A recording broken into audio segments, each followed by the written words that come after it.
Alright, man, back again, AHumbleSoul, man, we out here in the M-Town, Memphis. We got an underground king sitting in front of the camera.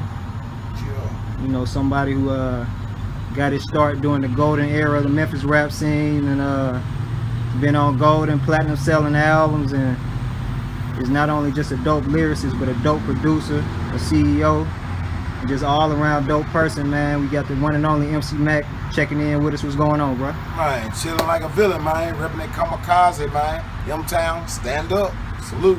For sure. Man, I came front, man. I think when we just wrapped over there by the gas station, I was telling you, man, I first got introduced to you and I was listening to that Chapters of Tha Mack.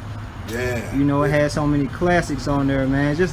I want to get into your upbringing. I know you represent Raleigh, man. Yeah. And so on and so forth. You did your thing. You've been doing your thing for some years now. Yeah. But just take us back to, man, when you created that project, man. That's a classic. It had a lot of classics on there, from the Easy Come, Easy Go. Yeah. All about my hustle. Yeah. Pure Anna. You know what I'm saying? Break your knees. I can go on and on, man. So take us back to that time, bro. Man, actually, it was the time when we first opened up Kamikaze Inc. It was the transformation from cassette tapes to CDs. So I had all my projects from Pimpin' as a Mac and Tale from the Mac Side and Chapters of a Mac on cassette tape.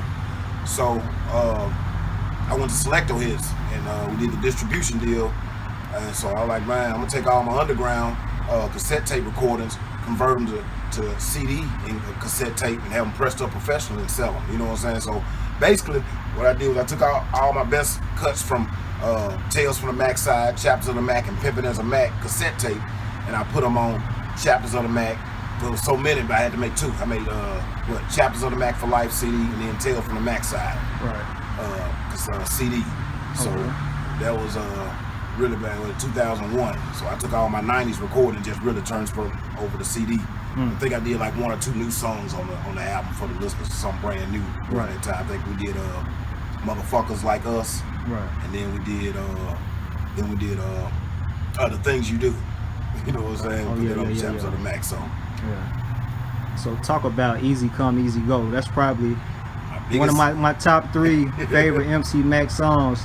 Do you remember when you recorded that track, and did you know more than 20 years later it would still be a song that people listen to? Heck no. Hell no. I had no idea. But Juicy, I was paying Juicy at the time, man, to collaborate with a couple tracks. So, I heard the beat, and I copped the track from Jay, and shit, we recorded that mug in Raleigh in my room off a 4-track. And put it on cassette tape. Had no idea 20 years later it'd be on Grand Theft Auto 5. You know what I'm saying? So I had no earthly idea. That goes to show you, though, in the music business, you never know. You know what I'm saying? That's why it's always good to just put out as much music as you can, because with music it evolves, and who knows? You know what I'm saying? 10 years from now, a couple of years from now, it could pick up anywhere. You know what I'm saying? You never know. Right. That's why I tell a lot of cats, man, you know what I'm saying? I'm a walking testimony that I had no earthly idea that, 20 years later, this song will be as big as it is. And it's actually my biggest song, you know what I'm saying? I had no idea that recording it, that would be my number 1 stream song on Spotify. So talk about it being used for Grand Theft Auto 5. How did that come about, man? And what was it like? What was your reaction when you got that call? That's a big deal right there. Actually, I did a deal with a cat from overseas and that I met online. And he was bringing out this compilation, and he wanted to use a couple of my old songs on his album. And I was like, okay, how much you talking? You know what I'm saying? He went ahead and we did the business. And he also told me that, okay, well, I got a couple of other, options that I was gonna do for the song too. I got a couple of overseas plugs that I'm working with, not outside of his album, that he was gonna put the song on. But he never told me what other plugs he had. So, I'm like, okay, whatever, as long as you paid the money, I was cool. You know what I'm saying? You put it on your album, do whatever you want to do it. So maybe, months later, I just got back off a road trip from out of Colorado, and one of my friends on Facebook hit me up and like, man, I'm playing the updated version of Grand Theft Auto 5 on the PlayStation, and your song is on is on the video game. So of course, I felt like this man bullshit. You know what I'm saying? Everybody trip. I said, well, all right, tell you what, since you telling the truth, film yourself playing the game while my song come on. You know what I'm saying? Because I didn't believe it. And sure enough, he sent the video of him playing. I'm like, damn. So at this point, I'm like, how in the hell did my song get on Auto? You know what I'm saying? Grand Theft Auto. So I'm thinking, I was like, okay, the only other cat that had access to it was this cat I did this deal with. And sure enough, you know what I'm saying? He had a plug with a Rockstar, or the Rockstar. Rockstar, yeah. And that's how I think me and Skull and K-Rock got a song on there too. But yeah, that's kind of how that deal went down, man. And you know, he paid heavily for it, man. Shout out to my guys overseas in the UK. Shout out Rockstar, man, for having me on that joint. Okay. Get some more songs. So do you get like payments from them using the track? Oh yeah. Although he paid you initially. Yeah. It was some other payments coming through. Yeah, for sure it is. Yeah. Okay. For sure. Oh, that's beautiful, bro. Yeah, of course, niggas still get paid off the streams and the downloads and right now I think it's right at 1 million streams. My first song to ever hit 1 million streams. Wow. On Spotify alone. And you recorded in your closet. Man, in my bedroom. In your bedroom, your bedroom. In the bedroom, man, right there in Raleigh, man. Okay. Right there off of Hannah, man. So let's take it back to Raleigh. I know you represent. That's where you came up from. Yeah. On the north side of the city, pretty much. Yeah. Take us back to that time when you would come up, man. How was it for you, young MC Mack, coming up in Raleigh? Oh man, I was going to Shelby State. You know what I'm saying? I just graduated high school, and you know, even in high school, I was making cassette tapes. You know, going to the studios and passing them around to my homies and stuff. Started going to college, man. Met Juicy J, you know, and like I said, we collided on a couple of songs. I did the Let's Make a Stain song that I recorded, and he put it on his volume 9. And from there, we collided with Go to Church, and I was like, man, you know what? I want to bring my own cassette tape out, man, and I'm gonna get some beats from you, and I'm gonna also use some beats that I made. Just gonna bring out an MC Mack tape, you know what I'm saying? Gonna take me to the stereo. That was the popping thing back in the 90s. Cassette tapes and stereo stores. That was the avenue for underground rappers here in Memphis, man. Shout out to all the stereo stores back in the day, and Ike's and Mr. Z's and Car Tours and Stereo One and all them cats, man. Yeah, and we were distributing cassette tapes, booming like hotcakes back in the day. You know what I'm saying? And shit, man, that was the era, man. I got out of high school, went to Shelby State. I was booming them joints at the college, booming them at the fairgrounds. You know what I'm saying? And it was all about just marketing, man, and getting your money off the tapes. We would drive here to West Memphis, Arkansas. Shout out to Crafts over the bridge. We take cassette tapes all the way to Crafts, over the bridge, all the way to Covington, Tennessee, and surrounding areas, man. And that pretty much was the starting of the Memphis era. You know what I'm saying? The Memphis sound. Right. I mean, so you said booming. You said you was booming selling the cassette tape. So if you can guesstimate how much you made a month off those tapes, what would you say? Ooh, in a given month? Man, when the tape first came out, I would say probably about maybe $2-3 grand. A month? A month. Just off that tape? Just off of cassette tapes. I was booming so much, my mom thought I was selling dope. I had a stash spot in an old stonewashed trench coat. I kept all my money in that junk. In the cloud. Clean up the cloud. What you doing with all this? Oh, what you doing? You selling dope? No, that's tape money. But yeah, man. And so you met Juicy first in college?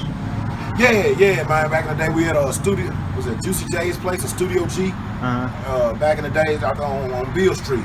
Okay. And me and my homie, we used to go to that club every weekend, man, and see all the performers. That was the spot, you know what I'm saying, there in Club Memphis. Okay. You know what I'm saying? And I think Juicy used to DJ there, DJ BK, Squeaky, Paul, everybody used to DJ at this club. At that one club? Yeah, Creative Beale Street, man. Oh, I used to hear, I think I heard Kingpin Skinny Pimp talk about that too. Yeah, all of it. Skinny used to perform there, man. All the legends, man, used to perform at this one spot every weekend. So we had our own spot where people could go perform. So the way I met Juicy was DJing. I had just recorded Let's Make a Stain at ARP Studios, Chazaray. If anybody in the music profession, they know Chazaray in Memphis. Jimi Hendrix looking motherfucker, but my guy. I recorded Let's Make a Stain, and shit, man, I went to the club. I had it on cassette tape, and Juicy was DJing, man. I had a partner of mine. He's like, man, I'm gonna take your tape up there, man. Let Juicy hear this jump. Man. He need to hear this song, man. That jump bumping, man. He needs to hear it. Like, no, man, I ain't gonna go up there, man, bothering, man, while he DJing. I had one of these cats, man, who done home who believed in me. Shout out Brian. You know what I'm saying? He was like, let's go, man. And back then, the DJ booth was upstairs, so we walked up the stairs. He said, man, you know, check my homie out, man. Check this song out, man. We just recorded. It's dope, man. You gotta hear it. So Juicy was cool enough to even play it. Right then and there. We finna see what the crowd gonna do to it. We listened to it through the headphones. We're like, yeah, I'm gonna play that joint. Played it. One fool from Fraser got wild. You know what I'm saying? Yeah, got the crowd hype, man. He was like, man, yeah, we swap numbers. So I'm gonna do some video. I'm gonna use this song on my next mixtape. I'm like, oh, cool, heck yeah. You know, because Juicy had the name too. You know what I'm saying? He already had his establishment with his mixtapes. So I was like, hell yeah. So he ended up putting it on his mixtape. He was digging my flow. Then we came back and did Go to Church Home off of one of his tracks that he had produced. Me and Joker, Lorraine, you know, so shout out, rest in peace, man, Joker, man. You know, Kenny North Cox who collided with me on that song, man. And yeah, that's how I met Juicy, you know what I'm saying? From that point on, shit, went from there to Killer Clan Kazi and met Paul, and you know, kept it going like that. Hold on, is Joker the one who said you used to have split personalities? Is that the artist? Or who is that? That's you talking about Outlaw. Outlaw, okay, I'm sorry. Okay. Outlaw, who had the split person, Outlaw the Mask Man. Okay. Shout out Outlaw. Joker was the one who rapped on All About My Hustle. He rapped on All About My Hustle with me and Dre. Lil Corb, Outlaw, and then Joker. You know what I'm saying? Joker, Lil Ryan. Yep. So now R.I.P. to him, man. I didn't know he passed away. Yeah, rest in peace, Lil Corb. Man, I was gonna ask you about that, man. I know that's your cousin. Yeah, man. I actually was on your YouTube channel and I saw a video from y'all performing. It looked like at some event or conference or something. And you from like '91. Yeah. And you had so much confidence. You stepped off the stage, walked down there. Lil Corb was in the back, bobbing, man. What was going on with that, man? It was actually a family. Y'all been doing that. Yeah, man. That was like in '91. We was you know, me and Corb started rapping together, man. When I started rapping, he started rapping. When he was playing football, when I was playing football, he was playing football. So that's cousin, man. Miss him dearly. But yeah, we had a family reunion, and they had we had a fashion show and a performance. So you know, ever since high school, I was always jumping in talent shows and getting in anywhere I could perform and get myself heard and seen. I was with it. So yeah, I'm like, yeah, man. Me and Corb gonna go and do the rap. So we did like a Black History type rap, you know what I'm saying? And it was called Words of a Black Man. And me and Corb performed. I produced a track on there, and I think I rapped over the instrumental of NWA Express Yourself. Instrumental, yeah. Okay. That was fun times, man. Yeah, it was up there gangster walking at the Nouveau Curl. You catch me on that jump getting the buck on stage. Trying to gangster walk. The infamous Nouveau Curl. Okay. Yeah, man, so talk about me, Lil Corb. That was somebody who had a very unique style. Yeah. I remember when I first heard him like on the chapters of Tha Mack, sometimes it was kind of hard to interpret what he was saying. But it was so dope to me. Then I checked out the Killers from the North Side. Yeah. And he was on the Kamikaze compilation and all of that, man. It was something that just drew me to him, man. He was a special person. So what ended up happening to him, man? He had passed from a major seizure.